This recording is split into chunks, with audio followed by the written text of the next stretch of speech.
Bonjour, je m'appelle Simon Icard, vous êtes les bienvenus dans Soluble.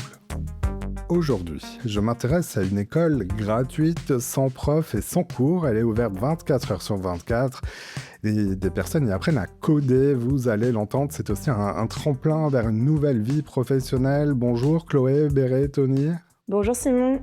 Tu diriges 42 Marseille depuis le printemps 2026. 42, c'est un réseau mondial d'écoles d'informatique, 56 campus à travers le monde, plus de 25 000 étudiants formés. Alors c'est basé sur un principe simple, pas de cours magistraux, pas d'enseignants, on apprend projet par projet.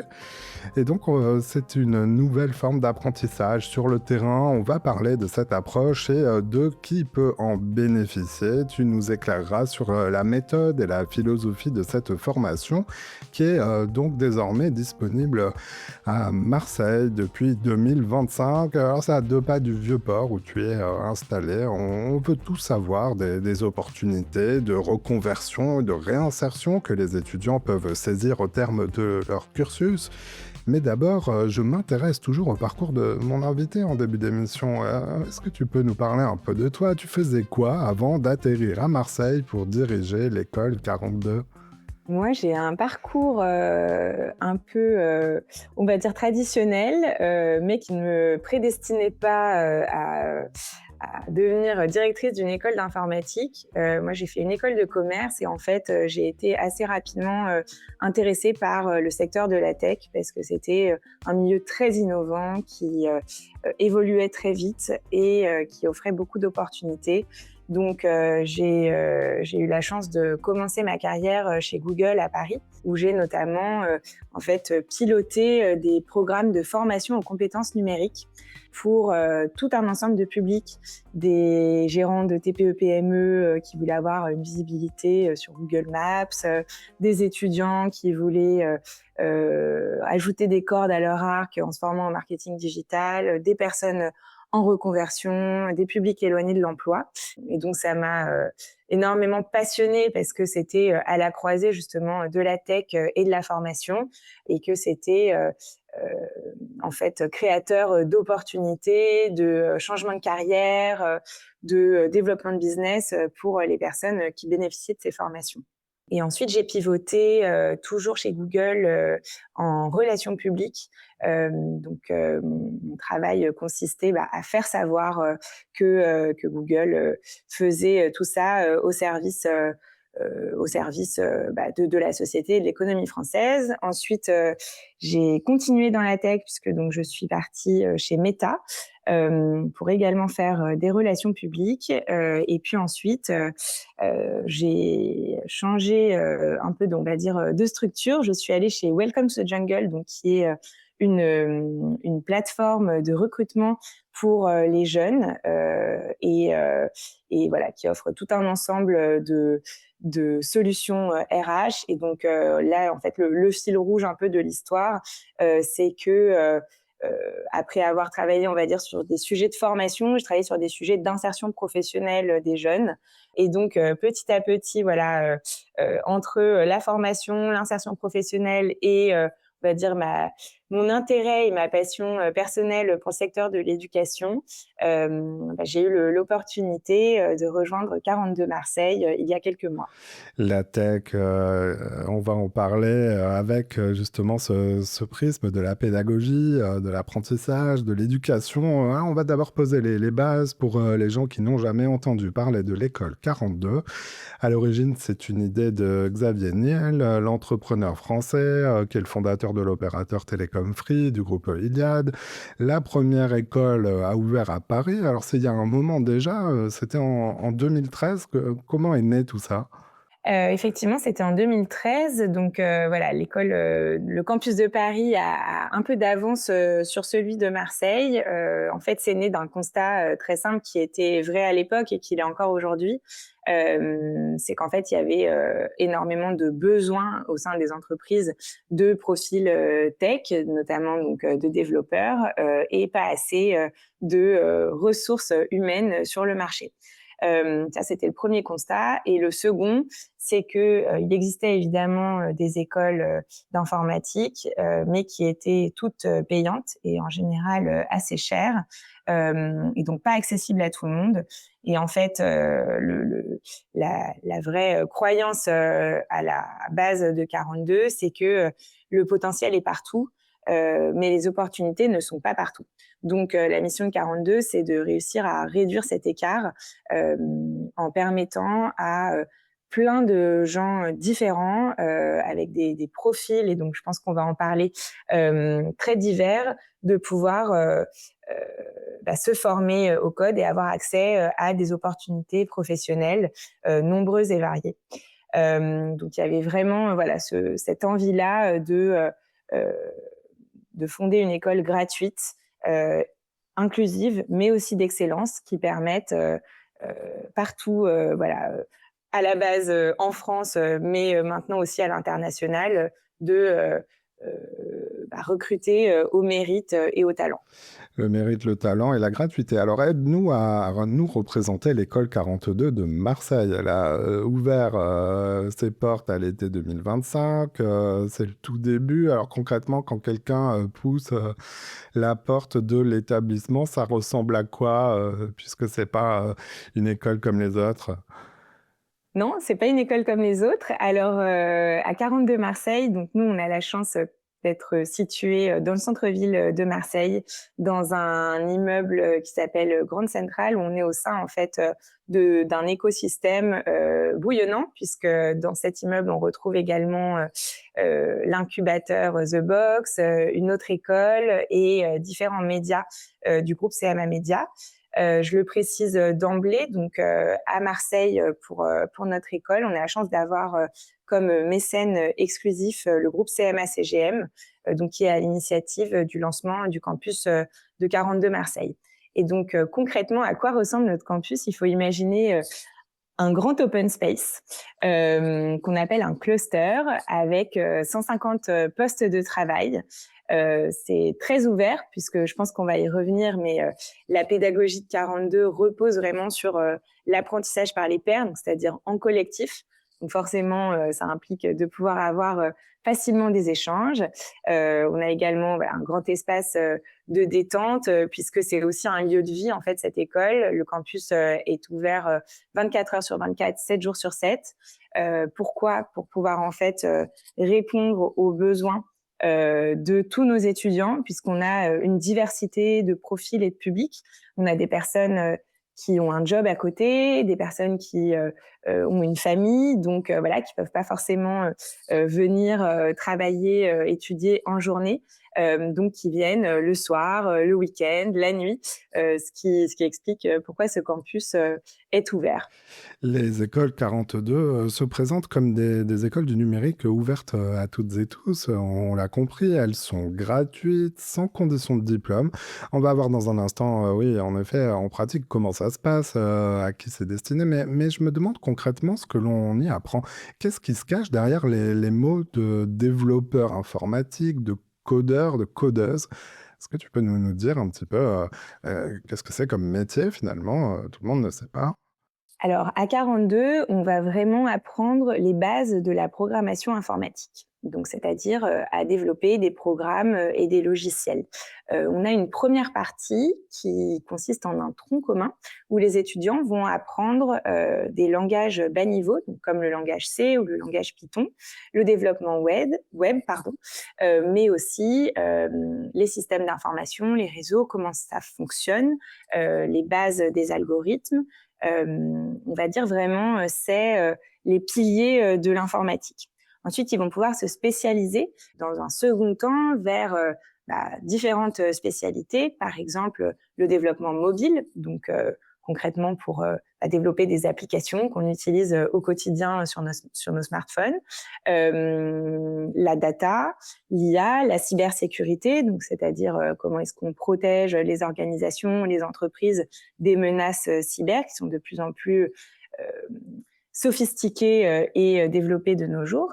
Le gaming, la blockchain, voilà, on a tout un ensemble de spécialisation possible. Et les métiers auxquels concrètement forme 42, ils sont aussi très très nombreux et divers. Alors évidemment, le principal, c'est celui de développeur web. Donc sans vouloir voilà, rentrer dans le trou de jargon, ça peut être développeur front-end, back-end, full stack, développeur mobile aussi, comme je l'ai dit. Tous les métiers liés au système d'information et au réseau. Le principal étant par exemple responsable IT ou architecte réseau, mais aussi des métiers, on va dire, plus transverses de gestion de projet IT par exemple, des métiers plus liés aux produits comme voilà, responsable produit, designer. Et donc, quand on parle de produits, on parle évidemment de produits IT.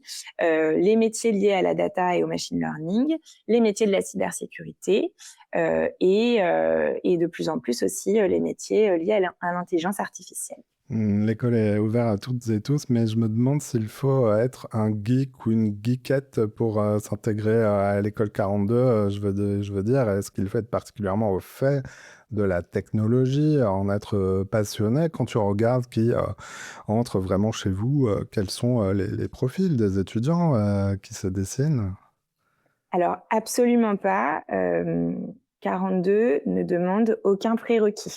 Ça demande de la curiosité, de l'investissement, l'envie d'apprendre.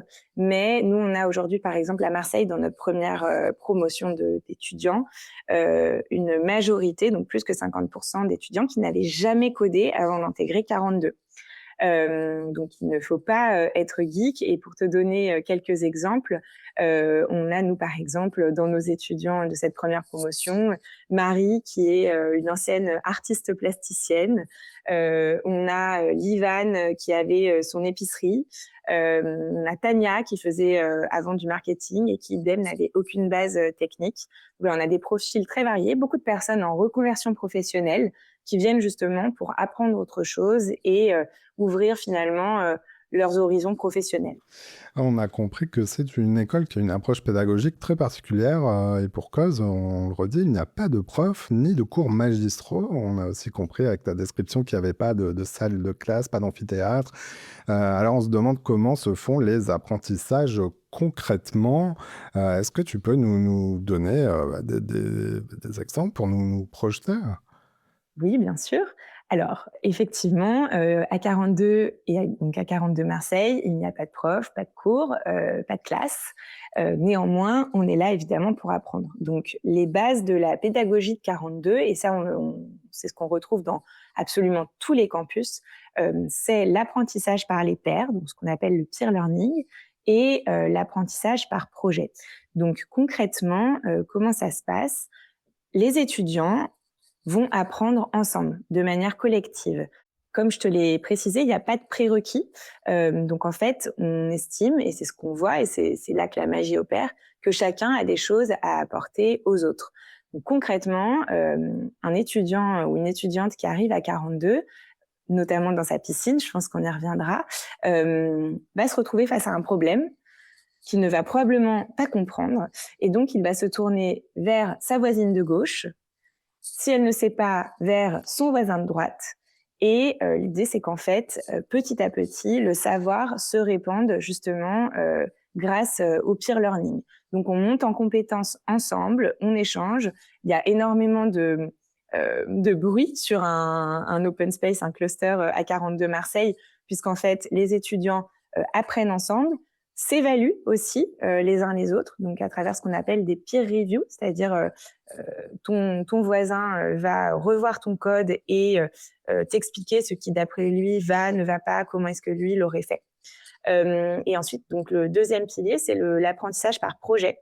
Donc concrètement, plutôt que d'avoir de la théorie, on va vraiment avoir des projets appliqués qui vont permettre aux étudiants de développer des compétences et des savoirs dans les différents domaines que j'ai mentionnés. La philosophie vraiment au cœur de 42, c'est de se dire, comme je te le disais au début, voilà, la tech et l'informatique, ça avance très vite, notamment de nos jours encore plus vite avec l'IA. Donc, ça sert à rien en fait d'apprendre des langages informatiques qui seront très rapidement obsolètes. Ce qu'on apprend à 42, c'est à apprendre. apprend à apprendre. Pourquoi en fait? Et on rejoint finalement le, la genèse à la base de 42 à Paris. Ce qu'on veut, nous, c'est former des gens qui vont rester employables. Et donc, le fait de savoir travailler en équipe et de savoir travailler sur des projets concrets, réels, ça fait des personnes qui vont rapidement et facilement s'intégrer et s'adapter dans le monde de l'entreprise. Quelques mots de l'intelligence artificielle et notamment l'IA générative, dont les performances en génération de code sont particulièrement impressionnantes. L'IA arrive progressivement dans les entreprises, mais dans le milieu du code informatique, elle est déjà bien présente. Comment vous intégrez ça en 2026 dans votre pédagogie? C'est une très bonne question qu'on nous pose assez souvent, que voilà, les candidats à 42 nous posent beaucoup. L'IA à 42, c'est pas une matière à part. C'est vraiment intégré by design, comme on dit à la formation. Ce n'est pas un module optionnel. Donc en fait, les étudiants vont d'abord vraiment, comme je l'ai dit, découvrir les fondamentaux de l'informatique. Puis progressivement, ils vont apprendre à construire des systèmes qui sont basés sur l'IA.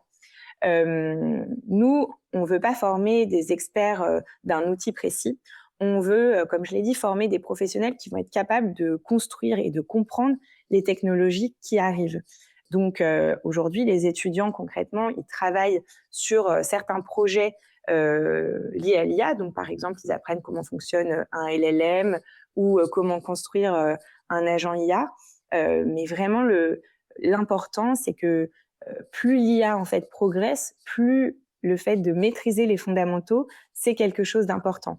Puisqu'en fait, l'IA va pouvoir seconder, épauler les développeurs sur beaucoup de tâches répétitives, mais elle ne va pas remplacer la compréhension technique de l'informatique. Pour faire un peu le parallèle, euh, c'est comme quand les calculatrices sont arrivées, elles n'ont pas remplacé les mathématiciens, elles les ont équipés et elles leur ont permis d'aller encore plus loin dans leur pratique. C'est la même chose avec l'IA. On parlait, j'entendais parler d'employabilité. Alors 100% d'employabilité, dit le site internet national de 42. Qu'en est-il à Marseille? Est-ce trop tôt pour le dire? Mais aussi déjà, ça veut dire quoi l'employabilité? Alors l'employabilité, on mesure très concrètement le retour ou l'accès à une situation d'emploi à l'issue de la formation. Effectivement, pour Marseille, il est encore un peu trop tard pour le dire, pour la bonne raison qu'on est en première année, donc nos étudiants ne cherchent pas encore de travail. Néanmoins, ce qu'on voit, c'est qu'on a vraiment voilà, un intérêt pour les acteurs économiques du territoire, pour les profils qui sortent de 42. Donc, nous, on a régulièrement des entreprises et toutes sortes d'entreprises, aussi bien des grands groupes que des entreprises publiques comme la PHM, par exemple, que des startups qui nous contactent pour nous demander quand est-ce qu'on aura des étudiants sur le marché prêts à venir travailler au sein de ces organisations. De manière générale, sur l'ensemble des campus, et donc plus particulièrement des campus français, ce qu'on observe, c'est que un nombre non négligeable d'étudiants ne reviennent pas se spécialiser à l'issue de leur tronc commun pour la simple et bonne raison qu'ils trouvent un CDI très rapidement. Donc c'est très bien pour eux et on espère pouvoir observer les mêmes résultats rapidement à Marseille. Vous êtes évidemment en contact avec le monde de l'entreprise. Quelle est la situation à Marseille? Alors, je disais sur le site de France Travail que votre formation offre, je cite, des débouchés concrets dans un secteur en tension. Il y a vraiment une demande importante ou comment tu l'évalues, toi, sur le terrain, la demande des entreprises en profil que vous formez? Alors nous, pour l'instant, ce qu'on observe, donc effectivement, je ne peux pas parler au nom de France Travail qui maîtrise beaucoup mieux que moi les besoins, la connaissance justement des besoins et les secteurs en particulier. Ce qu'on sait, c'est que oui, c'est un secteur en tension à l'échelle nationale et à l'échelle locale. Notamment, je crois, le métier le plus demandé, c'est celui de techniciens informatiques dans la région, au niveau de la métropole de Marseille.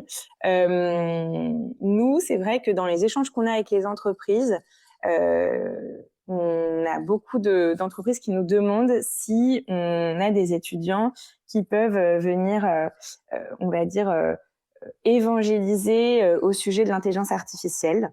Ça, c'est un vrai besoin, je trouve, qui revient régulièrement parce que forcément, je pense que toutes les entreprises ont saisi à quel point c'est stratégique. Elles ont toutes initié le virage ou envie de le prendre, mais elles n'ont pas forcément les compétences et les profils humains nécessaires.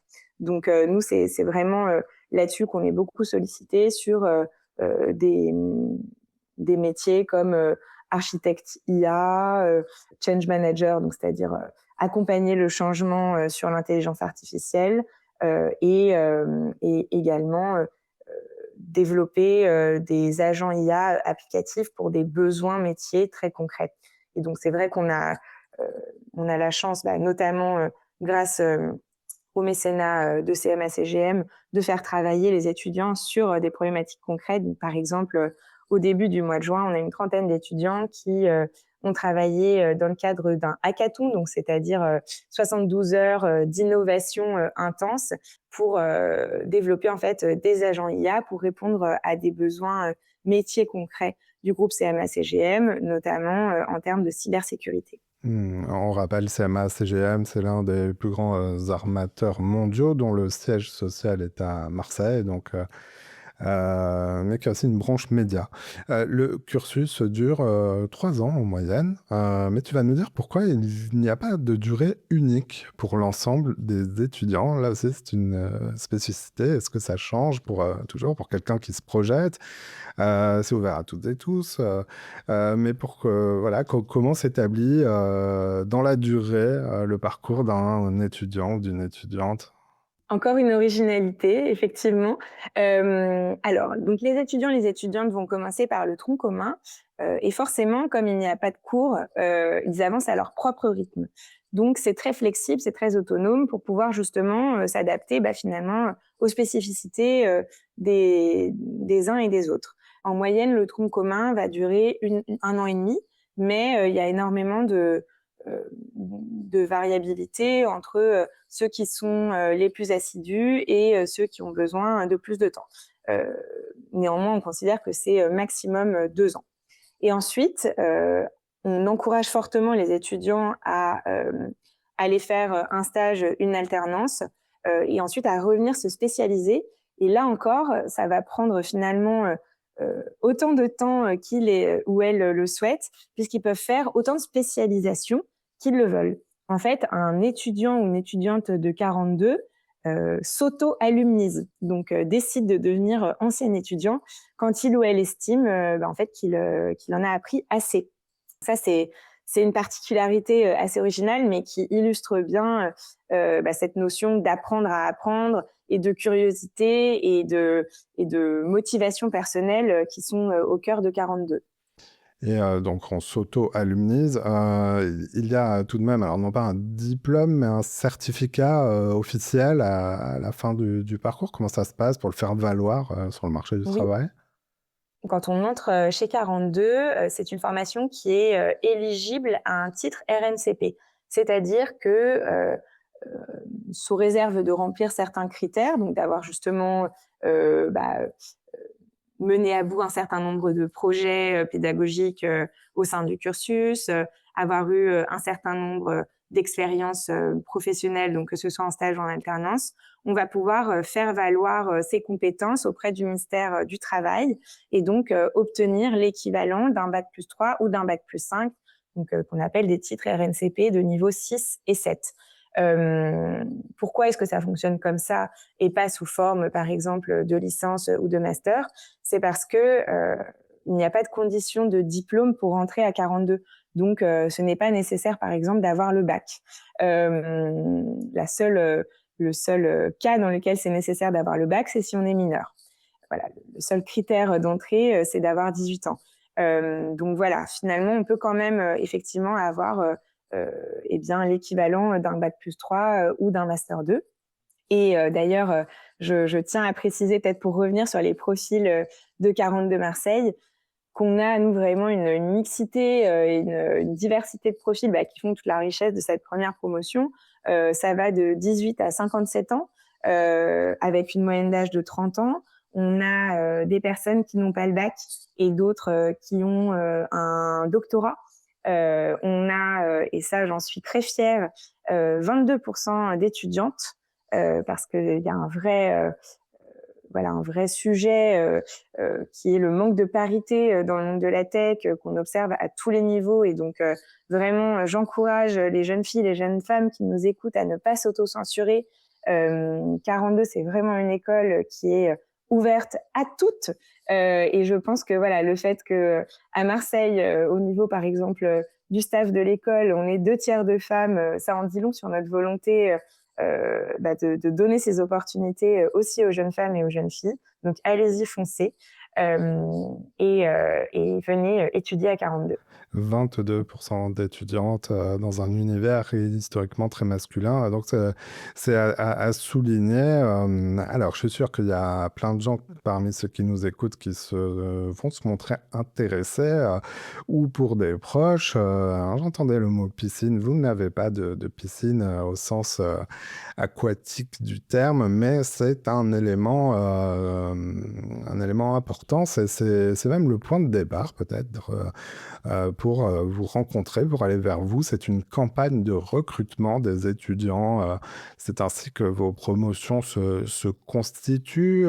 Est-ce que tu peux nous parler donc de cette étape de la piscine? Oui, absolument. Alors la piscine, c'est devenu une étape mythique à 42. Concrètement, c'est effectivement l'épreuve de sélection pour intégrer l'école. Une piscine, c'est quelque chose d'engageant puisque c'est 4 semaines intensives où en fait on va apprendre les bases de la programmation informatique et surtout se frotter finalement à la pédagogie de 42, donc à l'apprentissage par projet et l'apprentissage par les pairs. Concrètement, un candidat, alors si parmi les gens qui nous écoutent, quelqu'un souhaite intégrer 42 Marseille, il faut aller sur notre site www.42marseille.com et cliquer sur s'inscrire, faire quelques jeux en ligne, puis assister à une réunion d'information qui donne la possibilité ensuite de s'inscrire à une piscine. Nous avons 3 piscines. La première commence très bientôt, le 6 juillet. La seconde commence le 24 août et la troisième commence le 28 septembre. Et donc, une piscine, comme je le disais, c'est pour 150 candidats et candidates l'occasion vraiment de savoir si la pédagogie de 42 est faite pour eux et de commencer vraiment à apprendre le langage C, donc avec ses pairs en travaillant sur des projets. Ce sont des périodes assez intensives puisque on a certains étudiants, certains candidats qui restent toute la nuit, qui ne dorment pas, mais bon, parce qu'ils sont passionnés et qu'ils ont envie d'y arriver.